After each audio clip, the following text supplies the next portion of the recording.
This is not the NFL. This is the NFL. You good? Great, because it's time for a new edition of the NFL. Today, let's figure out how the drive breaking down would have left the Browns feeling golden and John Elway green with more than just envy.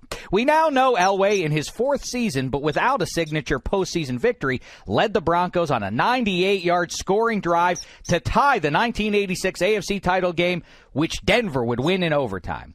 But what would have happened if the drive had stalled? Well, the Browns and their long-suffering fans would have celebrated like pigs in slop in the muck and mire of Cleveland Stadium. It makes sense, after all, because the Browns going to a Super Bowl is the pigskin equivalent of pigs flying.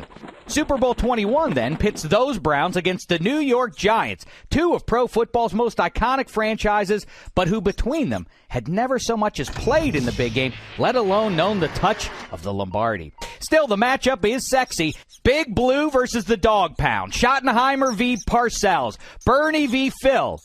Okay, maybe sexy's not the right word. How about compelling? With the Browns down 4 late, backed up at their own 1-yard line, and with the ghosts of Jim Brown, Brian Sipe, and Turkey Jones looking on, Bernie Kosar leads the Browns on a furious 99-yard drive, ending with a 5-yard touchdown pass to Ozzie Newsome in what will forever be known as The Drive.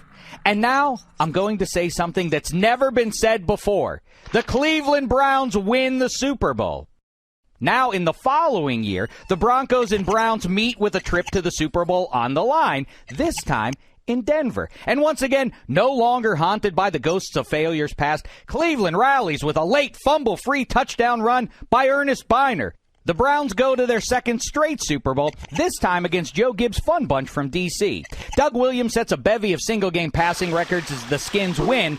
But hey, don't get greedy, Browns fans. Over the last 60 seconds, we just erased the two most eternally painful moments in Cleveland sports history. Well, except for Red Right 88. And Jose Mesa blowing the 7th game of the 97 World Series.